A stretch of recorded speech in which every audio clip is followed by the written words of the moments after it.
ግጥምን በትረካ ከሌዊ አዲስ ዓለም።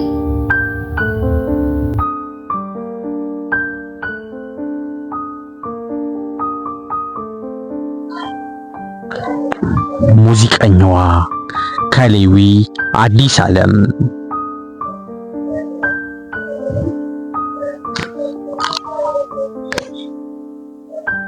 ከዕለታት በአንድ ቀን ማርሊን የምትባል ልጅ የማትሞዝቀው የሙዚቃ አይነት አልነበረም። አባቷ የማያግዛት፣ ስትዘፍን ሞራል የማይሰጣት ሰው አልነበረም። በደንብ ያግዛታል፣ በደንብ ይንከባከባታል። እናቷ ደግሞ ያንን ክራር ስታዜመው ስታዥቆዥቀው በጣፋጭ ድምጾቿ ሳርና አበባ በተጎናጸፈው ያንን ውበቷን ይዛ ስትተርክ ስትዘፍን ያንን ሙዚቃ እንደትረካ ስታዥቆዥቀው አባቷ እናቷ ተገርመው ይሰሟታል። እሷ ሙዚቃ እየተጫወተች እናትየው ፀጉሯን እያሻሸች ሩባ እየሰራቻት ያንን ለስላሳ ፀጉሯን በሙዚቃ እየማረከችላት ትቀጥላለች።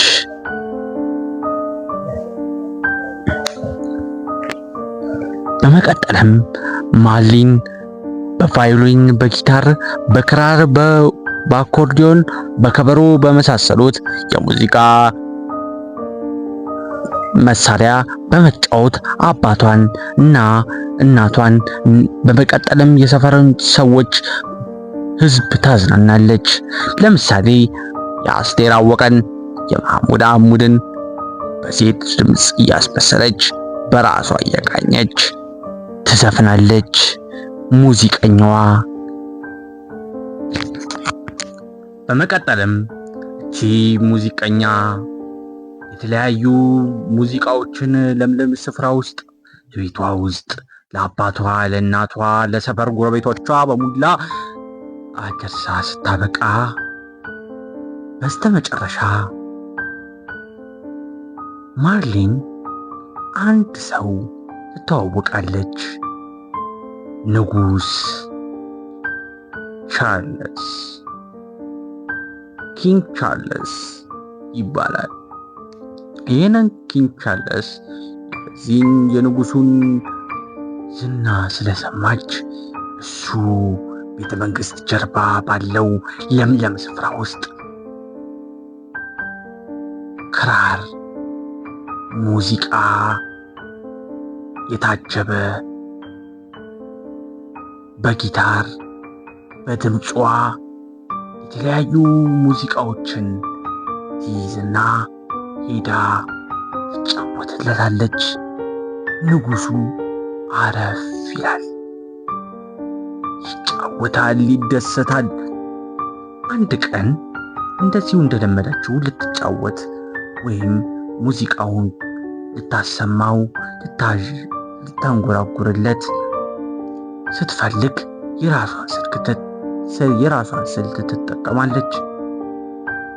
በዚህ ሰዓትም ወታደሩ ማለዳ ተነስቶ ወደ ፈረሱ ኮርቻ ላይ ወጣ። ከዛ መቀጠልም ከወጣ በኋላ ከ10 ወታደሮቹ ጋር ጉዞ ጀመረ። እሷ አሁንም መጫወቷን አላቆመችው። ውበቷ እንደ ፀሐይ ያበራል። እንደ ፍንጥቅጣቂ ብርሃን አይመስልም። ድብን ያለ ውበት፣ ድብን ያለ ፍካት። ንጉሱ ሙዚቃውን ተከትሎ ሄደ። ወታደሮቹ እሷን ሲያገኟት በጣም ደስ አላቸው። የንጉሱን ትዕዛዝ ለማክበር እሷንም የሙዚቃ ቃና ለመስማት ሲሉ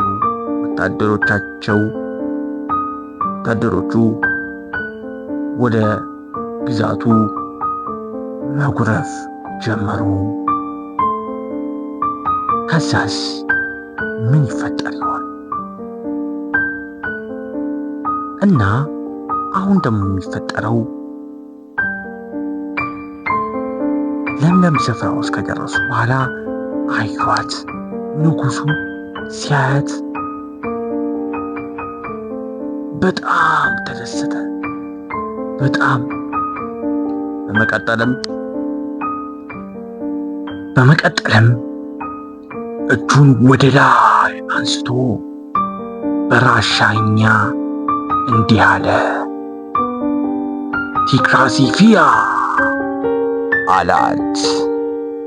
ይህም በሩሲያ ቋንቋ በጣም ታምሪያለሽ ማለት ነው።